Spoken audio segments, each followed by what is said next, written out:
Howdy everyone, Poacher here with an Age of Magic video, and patch 1.10 has finally been released. This isn't a technical update, a visual update, this is finally a content update. So we're going to go over everything that has been released and discuss it here. So the first part of the notes cover the Valley of Treasure Acts 4 and 5. The new Valley of Treasure Acts continue with the Librarian story. Complete missions in the new acts to find shards of Troda, Karana, Grok, Ambra, Kashat, Raspit and Valandar, as well as skill cubes 4 and other valuable rewards. As per tradition, skill cubes 4 are no longer available in the campaign missions. So a few things to go over here. As you can see, there's a list of all the heroes that can be farmed from the 2 new acts released. Personally, I'm a bit disappointed that there's no new heroes. The reason I'm most disappointed is because it's taken a fair while for this patch to come out now. And in terms of content, there really isn't a lot. VOT is going to be completed in no time whatsoever, unless you're a very new player and each stage is progressively harder. For those medium to high level players, you're going to finish this in a matter of no time. So I really wish there was a new hero within these 2 acts that we could farm over the next few weeks or whatever until a new patch comes out, or something for us to do. That would have been, I think, the correct path to take here. Obviously, if you don't have these characters maxed out yet, or you don't own all the shards from them, then by all means it's giving you something else to farm. But yeah, I really feel like a new character would have been prime right now. Also to note that the skill cubes have been removed from the Light and Dark campaign. You can no longer farm them from there, and they have been moved into the Valley of Treasure. So all skill cubes can be farmed throughout Valley of Treasure. I feel like they have done this to increase the value of skill cubes within the VOT shop. Personally, I still do not recommend buying skill cubes with VOT currency. Buy your heroes and buy your equipment, or save it until you can buy that higher end equipment. I feel like they've done this to just increase the value of skill cubes, but please just be cautious on what you spend your VOT currency on. Next up in the notes, we have the changes for silver. Players have often been asking us to reevaluate the amount of obtainable silver, and we've done just that. Increase the amount of silver in chests by a factor of 1.5. The higher the level, the more silver can be found in chests. The chest prices is now increased in proportion with the amount of silver. So here are the new prices on the screen. There is a lot more silver within these now. However, I still don't recommend it. I don't understand why there is still RNG to these. Get rid of the RNG and people will buy these. Definitely a lot more silver, but I don't recommend buying these silver chests, okay? The RNG, it's just not in your favor. You're most likely going to get the small price or the small amount of silver. Just get rid of the RNG, make these set silver amounts. Next we have, because of that, the equipment price in silver has also increased by a factor of 1.5. To be honest, you can't really buy that many items with the silver anyway. Like, sometimes you do get 1 or 2 items that you need come up, but honestly, I wouldn't spend silver on items, okay? Use your currency from the different types of stores to get equipment. Don't waste your silver. Silver should be used for leveling and starring up. Rebalance the amount of silver in Valley of Treasure. That's good. Everyone's going to be farming Valley of Treasure. It's good that you're going to get more silver per node now. Increase the amount of silver in raids. Again, that's good, but what worries me here is they're not giving us a percentage of the increase. What I remember, the silver you get from completing each node in raids was really, really low. Hopefully it's something remarkable now, because it's raids. It's the hardest content within the game. Increase the amount of silver from Sorcerer's Jewel 6 challenge by 93%. That is huge. I think you're getting about 300k per completion now. So over the 3 completions is about 900k silver. Huge. That is awesome. Increase the amount of silver in Tomb of Horrors by 34%.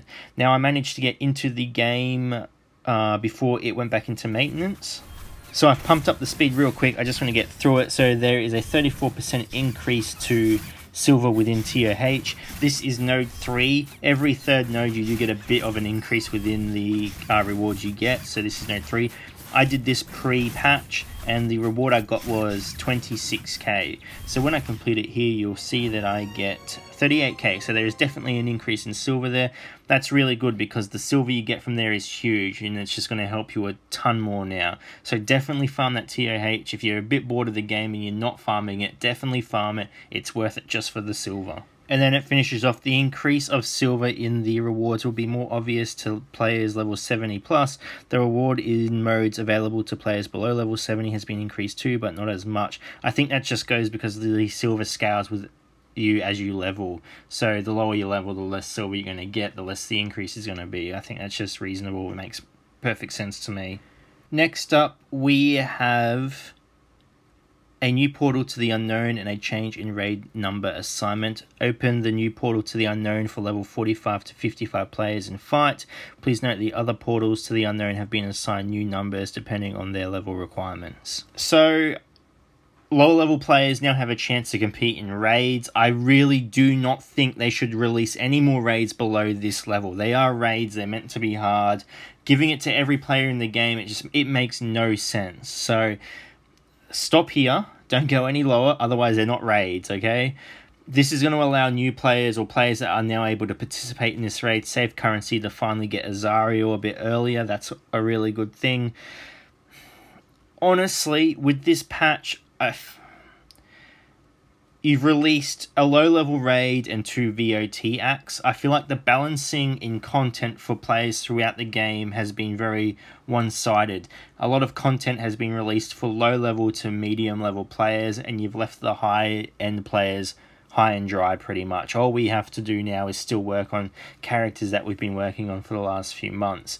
I feel like the better way to have approached this patch is to have released either a low-level raid and 1 VOT act, and then something that's a bit more advanced or something everyone can participate in, like a new event or something, or release the 2 VOT acts, get rid of the raid, and again, another event that everyone can participate in. Something new that could have dragged people in to focus on, instead of having everyone focusing on stuff that's already currently in the game. Overall, though, congratulations to all these players that now are able to farm for Azario and even Mabe. 2 amazing characters, definitely worth farming, will help you in many parts of this game. Up next, we have Raid Rebalance. We examined the raid mission completion stats and decided to decrease the difficulty of some of them. Portals to the Unknown 2 and 3 decrease the difficulty of most challenging missions. Note that the Portal to the Unknown 2 now grants slightly fewer raid points for missions. Portal to the Unknown 4 decrease the difficulty of some missions and boss fights. Note, portal numbers have been reassigned, taking the new Portal of the Unknown one into account. I have slightly mixed feelings about this. My first initial thought was, this is stupid. They're raids, they're meant to be hard, don't nerf them. But at the same time, I feel like this may be the correct path to take, for the fact that there is no new content for us higher level players to push ourselves against. Reducing the difficulty of these raids, allowing it to be that little bit easier to clear, is definitely just going to, give everyone a bit more patience, because we're not just getting frustrated about the same thing. Okay, we're going to be able to clear these things quicker, get it over and done with, get our rewards. Okay, so maybe nerfing it was the right decision, but yeah, you guys really need to focus on bringing something else out that players can really challenge themselves against, because yeah, it's getting a bit icy now. Moving on, we have free chest reward improvement. Now you have a chance to receive shards of the Arakan Undead Heroes level 2 equipment and Valley of Treasure energy from the chest. Furthermore, the amount of silver in the free chest has been increased. Other improvements, small improvements in the daily quest mail and clan interfaces. We fixed an error that caused Suna to receive a bonus to a physical attack from certain pieces of equipment, and which gave Tanita a bonus to his magic attack. Now their attacks do more damage. So I guess it's a little bit of a buff to 2 champions, not overly exciting. Suna is by far the worst of the event heroes. I always suggest people to get her last because she doesn't really offer anything to a lot of teams. I feel like she needs a bit of a rework. And Tanita, she's currently not part of meta. I don't see any team really using him or utilizing him in any way. So sure, a bit more attack. Don't think it's going to change anything meta-wise. Moving on to bug fixes is always my favourite part, because half these things I don't even know are things in the game. Boss missions now grant the correct number of raid points. Didn't know that was a thing. Improve the equipment search function. That's good. Okay, quests and clan quest reset timer is now working properly in the German localization. Cool, awesome. The hero screen now remains stable after increasing a hero's rarity level. Didn't know that was a thing. Fixed a bug that caused a defeat screen to appear on a double tap on the walkthrough for memory spheres. Okay, that's a good bug fix. Armor piercing and magic resistant percentages are now displayed with primarily magical damage for Suna and other heroes. Yeah, cool. Fixed the visual of Lucky's overgrowth ability. Didn't notice anything wrong with that, but sure, okay. The stats of Pigboy, Mabe, and Cage's abilities are now displayed correctly. Minor bug and localization error fixes. So, okay, I guess there's nothing wrong with them fixing stuff within the game. So, top notch, awesome work.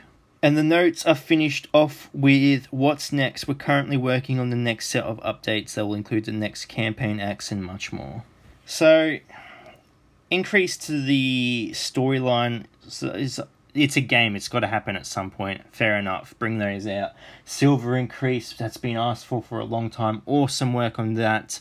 Hopefully, you see a change in how fast people can progress. The state in the game in which new content is being released, though, definitely needs to be visited. There is no new content, and I know the Valley of Treasure is new content, but it's not content that's going to last very long. People are going to be done with it within the week, and we're back to the same point we are. Something needs to be added to the game that allow players to continuously do something and aren't just coming into the game and autoing. The Lunar event was great, apart from the cost of skins and that whole mess. I'm not going to talk about that. The event itself was awesome. You need to start adding events into the game that allow players to do something. For example, Easter is coming up. I hope that there is some type of Easter event. There should be. I guarantee you every game out there, every gotcha game, every hero collector game is going to have an Easter event. You need to start taking events like that into consideration, allowing players some new blood into the game that allows them to just get their mindset off everything they're farming and do something fun for a bit. These updates don't need to be massive, they don't need to be game breaking, they just need to allow players to break the stagnant stage they're in at the moment. So please take that into consideration. Work towards content that is new player friendly, but also pushes old players as well. Don't release patches where it's all focused on one side of the game. Don't focus it all on old players, don't focus it all on new players. Split it up, release something for everyone, and you'll see a much more progression within the game and a much better reaction from the community. I'm saying this as one of the oldest players within the game. I honestly believe by the time the next patch drops, I'm almost going to have every champion maxed. And I'm not a whale. I don't spend ridiculous amounts of money on this game. The length in the content that comes out, though, it's just allowing me to just max everything out to the point where I'm going to have everything completed. I'm happy to do a video on the state of my account if that's something you guys are into. If it is, just ask. I'm happy to do a video on that. I will be releasing videos on the VOT acts that have come out as well. Stay tuned for those. As usual though, ladies and gents, if you have any questions, feel free to leave a comment below. I'll answer it to the best of my ability. And wherever you are in the world, until next time, take care of yourself.